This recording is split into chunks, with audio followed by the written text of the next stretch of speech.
Hello, in this video I want to show you how to set up Microsoft Edge browser on ZTE Blade A71.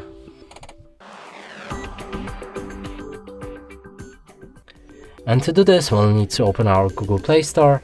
Inside try to find an app called Microsoft Edge.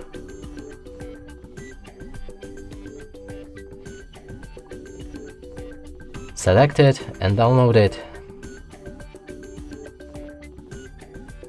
After installation process is complete, you should be able to launch it. And now let's sign in to turn on synchronization.